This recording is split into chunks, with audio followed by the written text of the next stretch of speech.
Grand Matin Sud Radio, 7h-9h, Patrick Roger.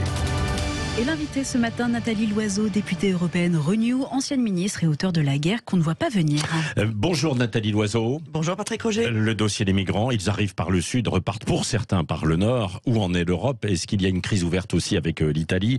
La guerre en Ukraine? Et puis quelques mots aussi sur la politique en France. Édouard Philippe, toujours en embuscade. Vous qui êtes au Parti Horizon, nous en parlerons tout à l'heure. La France, donc, après bien des tergiversations, a donc accueilli l'Ocean Viking à Toulon et a critiqué le refus de l'Italie d'accueillir le navire chargé de migrants. Est-ce qu'on est aujourd'hui d'ailleurs en crise avec l'Italie ? C'est l'Europe qui est en crise avec l'Italie. En tout cas, c'est l'Italie qui s'est mis de côté par rapport à l'Europe. Une espèce de gesticulation politicienne sur la vie de 200 personnes qui étaient depuis 3 semaines en mer. Le reste du temps, l'Italie reçoit les naufragés, puisqu'on parle de naufragés, de gens dont les navires avaient coulé, et bénéficie de la solidarité européenne, cette fois-ci, en n'appliquant pas le droit de la mer, le droit international. L'Italie se met de côté et découvre que c'est la France qui bénéficie de la solidarité européenne. Mais est-ce que c'est, Nathalie Loiseau, est-ce que c'est vraiment l'Italie qui se met de côté quand la présidente du Conseil italien, Meloni, dit que le mécanisme de relocalisation des migrants ne fonctionne pas? Près de 90 000 ont été accueillis sur le territoire italien. Les pays s'étaient engagés à les recevoir. Il y en a moins d'un dixième, en fait, pour certains, 8 000 personnes, quoi. Et la France, simplement 38. Donc c'est quand même, là, on se demande qui livrait, quoi. Pour pouvoir faire fonctionner ce mécanisme de solidarité, il faut pouvoir avoir accès aux centres où se trouvent les demandeurs d'asile. D'abord, il faut qu'ils soient dans des centres pas éparpillés, perdus dans la nature. Et malheureusement, c'est souvent le cas en Italie. Il faut pouvoir faire des contrôles de sécurité. Ce qui est en train de se passer ailleurs, c'est ce qu'on veut faire en Italie aussi, c'est-à-dire des zones de transit international où on peut raccompagner dans leur pays d'origine ceux qui ne relèvent pas de l'asile, où on doit toujours vérifier, faire des contrôles de sécurité pour pas créer de risque de sécurité pour les Français ou les Européens en général. Et il y a très souvent des difficultés d'accès pour les policiers. Mais pourquoi français. alors? Pourquoi? Parce que les Donc questions... c'est que l'Europe ne fonctionne pas à ce niveau-là, quand même. C'est que l'Italie est à la fois un pays en première ligne par sa géographie, il n'y a aucun doute, comme l'est l'Espagne, comme l'est la Grèce, elle n'est pas la seule. La France étant un pays souvent de destination, donc de deuxième ligne.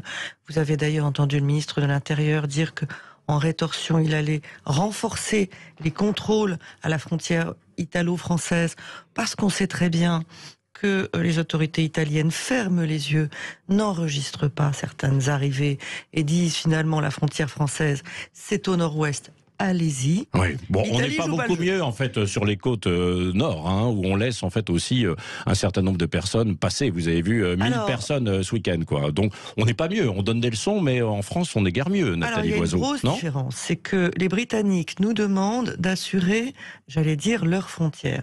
Ça manque pas de sel, sachant qu'ils sont sortis de l'Union européenne. Il y a beaucoup de choses qui se sont améliorées, en particulier sur le tunnel. Vous n'entendez plus jamais parler de migrants ou de demandeurs d'asile qui montent dans des camions. Résultat, les gens ont commencé à prendre des petits bateaux. Vous pouvez pas mettre un policier français derrière chaque petit bateau. Ou en tout cas, vous allez expliquer aux contribuables français pourquoi ces impôts vont à protéger Est-ce que les impôts justement européens et des Français comme d'autres ne devraient pas être employés contre les filières? Il y a des filières de passeurs, que ce soit en Italie, dans le sud de la France aussi un petit peu, et puis dans le nord, là on le voyait en fait ce week-end, entre 3 et 5 000 euros pour chaque migrant. Alors clairement, parce que, et ça ne marche qu'avec de la coopération européenne d'abord, internationale derrière. Si des gens embarquent en Libye, c'est qu'il y a des gens qui les ont amenés jusqu'au port d'embarquement. S'ils débarquent en Sicile, c'est qu'il y en a qui les accueillent et qui souvent les font travailler au noir, 4 euros par jour, dans des vergers ou dans d'autres types de travaux. Donc il faut être sérieux. On ne peut pas faire de la gesticulation politicienne sur des hommes, des femmes, des enfants, des malades, des blessés qui ont passé 3 semaines en mer. Ça, c'est inacceptable ce que Mme Meloni a fait. Pardonnez-moi, mais c'est dégueulasse. Si on veut vraiment traiter le problème au fond, on coopère vraiment, on se dit les choses. Parce que les réseaux de passeurs, ce sont souvent des réseaux qui sont appuyés par la mafia dans un certain nombre de pays. Les Britanniques, c'est la même chose. Si certains prennent le risque de mourir en traversant la Manche, c'est qu'ils sont accueillis de l'autre côté. Pourquoi au Royaume-Uni, personne n'a besoin d'avoir une carte d'identité ?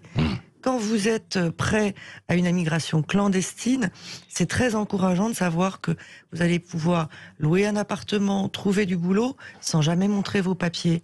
Il serait peut-être temps que cet aspect-là soit traité.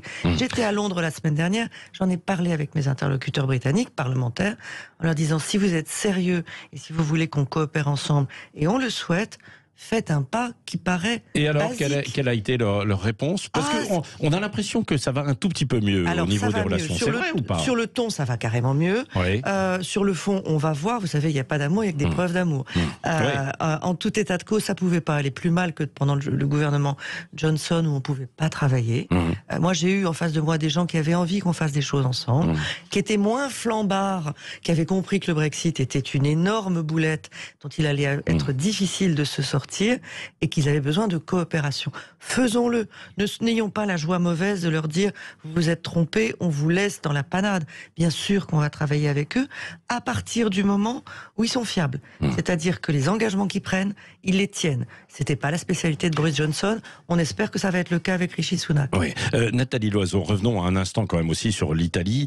Est-ce qu'on peut se permettre une crise avec l'Italie aujourd'hui, dans une Europe qui est déjà un peu fracturée? Alors d'abord, l'Europe est beaucoup plus unie qu'on l'imagine. Regardez, par rapport à l'Ukraine, on va en parler. Oui. Les 8 paquets de sanctions, l'aide à l'Ukraine, le tout à l'unanimité des 27. Ma question, c'est est-ce que l'Italie peut se permettre une crise avec l'Europe? D'ailleurs, j'ai entendu Madame Meloni et plusieurs membres de son gouvernement depuis ce week-end rétro-pédaler et dire on va travailler en concertation. Bien sûr que c'est un sujet européen. Bon, ça aurait été mieux de le faire depuis le début. Mais quand on est l'Italie, comme n'importe qui, la France c'est la même chose, on ne tourne pas le dos à l'Union européenne en période de crise. Oui, mais elle pouvait vous reconnaissez que quand même ça ne fonctionnait pas, les mécanismes aussi. Donc ce que je citais tout à l'heure avec les chiffres. Il y a sur la table depuis 2 ans une proposition de l'Union européenne, de la Commission, pour pouvoir traiter ce genre de crise. Ça fait 2 ans que les pays les plus, enfin les gouvernements les plus soi-disant souverainistes ou souvent populistes ont bloqué cette solution en disant je me débrouillerai mieux tout seul. La preuve est faite. C'est pas de l'idéologie. Ce dont je vous parle, c'est pas parce que j'ai une européiste béate qui dit que c'est simplement que vous regardez la géographie. Le Sud migre vers le Nord et pas l'inverse. S'il n'y a pas eu une unité d'approche vis-à-vis des pays d'origine des migrations, des pays de transit et entre nous, ça ne marchera jamais. Mais on avait tendance à refiler, mais la patate chaude en fait à l'Italie. Je me souviens des déclarations d'Emmanuel Macron en 2018 qui ne voulait pas non plus forcément voir les bateaux accoster en France de migrants. Ou encore Gérard Collomb qui était ministre de l'Intérieur qui disait il ne faut pas créer de hotspot par exemple à Toulon. Qu'est-ce que ça vous fait comment vous réagissez à ces déclarations de Gérard Collomb, parce que c'est une déclaration assez fracassante. J'ai bien travaillé avec lui quand j'étais au gouvernement, nous sommes bien entendus.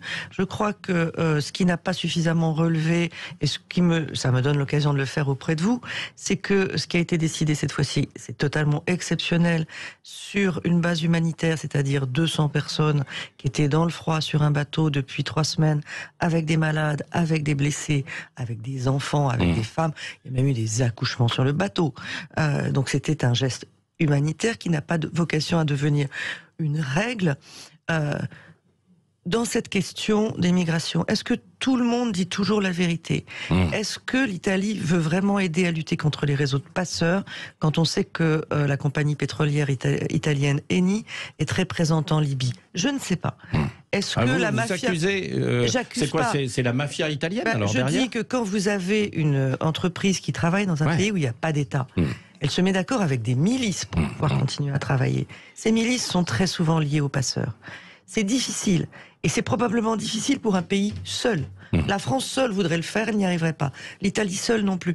C'est pour ça que l'échelon européen est le seul qui peut Et alors l'Europe, justement, parce que ça fait des années qu'on en parle quand même vous avez de cette coopération. Bon, il y a eu Frontex. Vous savez, heureusement que la Commission ne peut forcer aucun État. Heureusement qu'on est dans une alliance d'États. Tant que des pays ne comprendront pas qu'on est plus fort à plusieurs, Le mécanisme de solidarité et de responsabilité, pendant longtemps, il avait été refusé par les Polonais, qui disaient l'immigration, c'est le problème des anciens colons. C'est pas très élégant. Bon. Aujourd'hui, il y a 3 millions d'Ukrainiens en Pologne. D'un seul coup, les mécanismes de solidarité intéressent davantage les Polonais.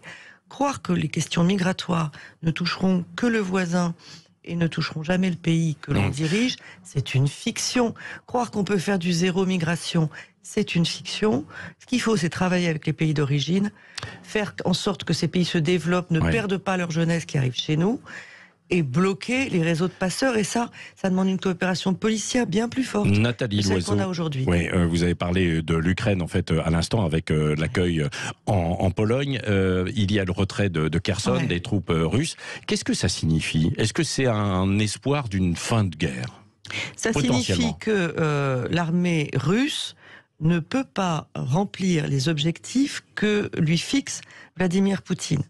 La fin de la guerre, c'est le jour où Vladimir Poutine le comprendra. Pour le moment, il a un discours qui est assez difficile à suivre, parce qu'un jour il vous dit finalement ma priorité c'est le Donbass. Le lendemain, quelqu'un de son entourage dit non, on veut toute l'Ukraine. Il explique qu'il faut chasser Satan de l'Ukraine. Là, on le perd un peu quand même, le président russe. Le jour où il aura fait ce bilan que, après sa défaite près de Kiev, après sa défaite près de Kharkiv, après sa défaite à Kherson, il a la preuve en acte que son armée n'est pas en état de gagner la guerre d'Ukraine, il retire ses troupes, la paix, c'est demain. Oui. Mais s'il y a une défaite russe, il n'y a plus de guerre. En revanche, il y a une défaite ukrainienne, il n'y a plus d'Ukraine. Et il y a un pays dirigé par quelqu'un qui est dans un aventurisme impérialiste qui se sentira renforcé. Oui, pour certains et pour des Russes, en fait, il défend, entre guillemets, ses frontières avec des accords qui n'étaient pas respectés de Minsk. Hein. Donc, par lui notamment. Oui, non, mais c'est vrai, lui, et puis évidemment aussi. Vous savez, quand vous déstabilisez le Donbass avec des militaires russes, comment voulez-vous que le gouvernement de Kiev dise très bien, on va donner la parole à ces gens qui sont soutenus par des militaires russes. Situation quand même extrêmement complexe, en fait, au Donbass. Est-ce que là, il y a le sommet en fait à Bali à l'occasion du G20. Est-ce qu'il y a la possibilité de s'entendre entre la plupart des grands chefs d'État qui y seront, Joe Biden, Xi Jinping, pour faire pression sur Poutine, mais d'une nouvelle façon peut-être, ou l'inviter à négocier, sachant que Poutine ne sera pas, il sera représenté par Lavrov. Poutine n'y sera pas, Poutine ne voyage pas, parce que Poutine n'a peut-être pas envie de quitter Moscou aujourd'hui. On voit que même en Russie, ces décisions sont parfois contestées. Vous entendez des commentateurs qui ne savent plus très bien comment décrire la situation. Je vous rappelle qu'en Russie, on n'a même pas le droit de parler de guerre. Est-ce que le G20 sera l'occasion d'une avancée? Moi, je le souhaite toujours. Si à un moment, il y a un signal venant de Russie disant « Écoutez, c'est vrai, on va retirer nos troupes parce que les gens meurent pour rien, parce qu'on n'y arrivera pas, on va trouver un moyen de s'entendre. » C'est peut-être ce qui se passe avec Kherson, quoi, non? Je n'en sais rien. Vous savez, il faut toujours parler avec beaucoup d'humilité. Moi, je vais retourner bientôt en Ukraine. Je vais y retourner 2 fois avant la fin de l'année. Pourquoi j'y vais? Évidemment pour soutenir les Ukrainiens, mais aussi pour être sûr qu'à chaque moment, quand je viens vous en parler, je sais de quoi je parle. J'ai vu les gens, j'ai vu la situation. Je vous raconte pas quelque chose du fond de mon canapé. Il y a beaucoup trop de faux experts en France, qui parfois, d'ailleurs, ont des liens avec la Russie, qui vous racontent une guerre. Et puis d'autres, jamais aller peut-être voir aussi de avec l'Ukraine, aussi, peut-être, non? Écoutez, ça n'a rien à voir, parce que les Ukrainiens ne sont pas en train de financer des partis politiques en Europe depuis plusieurs décennies. Non, mais ce sont les Américains qui, on le sait, sont beaucoup plus avec les Ukrainiens, qui les ont financés. Je vais vous dire, nous finançons le gouvernement ukrainien aujourd'hui. C'est un problème européen avant d'être un problème américain. Parce que c'est quand même. Vous écrivez un livre, La guerre qu'on ne voit pas venir. Certains disent on ne voyait pas venir aussi les Américains avec les Ukrainiens, peut-être pour déstabiliser d'une manière ou d'une autre l'Europe. C'est vrai ou certains pas sur vos antennes, et ils mentent. Pardonnez-moi de vous le dire. Je ne sais pas si c'est par conviction ou par compte en banque, mais certains en France vous disent des choses qui ne sont pas réelles. Quand on vous parle de la révolution de Maïdan en 2014 en vous disant c'est la CIA, allez en Ukraine, rencontrez les gens qui ont fait la révolution de Maïdan, des dizaines de milliers de gens qui ont campé pendant des semaines dans le froid sur la place de Kiev. C'est vrai. ce qu'on sait, c'est que c'est le gouvernement pro-russe de l'époque qui a tiré sur la foule, qui a fait plusieurs dizaines de morts. Ouais. Où est la CIA dans tout ça? Ouais. Vous avez des gens qui avaient simplement envie. Elle était quand même implantée, quoi, en Ukraine, non? Mais écoutez, la CIA, ça met pas des dizaines de milliers de gens avec des drapeaux européens, c'est pas des drapeaux américains. Soyons fiers un peu de ce que nous sommes. Ce qui se passe en Ukraine, c'est des gens qui ont envie de nous ressembler. C'est des gens qui ont envie d'être libres, démocratiques et de se tourner vers nous. On va pas quand même dire non, finalement, c'est les États-Unis qui préfèrent. C'est nous qui préfèrent. Ayons cette fierté, ayons cette reconnaissance et cette fraternité. Nathalie Loiseau, un dernier mot sur la politique intérieure à la France. Vous êtes, je le disais, membre d'Horizon, le parti d'Édouard Philippe. Là, aujourd'hui, on voit que c'est quand même assez compliqué, la majorité présidentielle. Est-ce que c'est tenable pendant 5 ans? Écoutez, ça fonctionne bien. Ce qui est difficile, c'est que c'est une majorité relative. C'est ça qui est compliqué, avec des oppositions qui sont souvent peu responsables. On va dire ça poliment comme ça. Mais au sein de la majorité, bien sûr qu'il y a des nuances. C'est la richesse d'une majorité. C'est pas une majorité Godillot, c'est pas une majorité Playmobil. Moi, j'ai rejoint Horizon parce que je retrouve une famille qui est la mienne depuis longtemps. J'ai été très proche d'Alain Juppé, on le sait aussi. C'est cette famille de centre droit, humaniste et modéré. Heureusement qu'il y a des nuances dans la majorité, ça la rend plus riche. Là encore, on peut, comme beaucoup de Français, se dire c'est terrible, c'est compliqué. C'est pas compliqué, c'est une richesse. Et à chaque fois qu'il y a des enjeux forts, tout le monde vote de la même manière. Moi, je considère que Horizon renforce et, si possible, élargit la majorité. Oui, s'il y avait une dissolution, elle pourrait être favorable à Horizon et Édouard Philippe? Écoutez, moi je suis pas du tout, parce que je vis avec mes concitoyens, je pense que la dissolution est une idée baroque. Je pense que c'est pas du tout la préoccupation de nos concitoyens. Ils sont préoccupés par l'inflation. C'est venu de l'Élysée. Oh, j'en sais rien. Je sais pas d'où c'est venu. J'ai aussi entendu Renaissance dire que ce n'était pas d'actualité, que certains veulent être prêts à toutes les pour tous les cas de figure. Je leur en veux pas, mais je pense que vous, moi et n'importe quel Français aujourd'hui se lève pas le matin en disant que la solution aux difficultés qu'on rencontre, c'est la dissolution. Je ne crois pas. Merci Nathalie Loiseau, députée européenne Renew, ancienne ministre et auteure de La guerre qu'on ne voit pas venir aux éditions de l'Observatoire. Merci d'avoir été ce matin sur Sud Radio.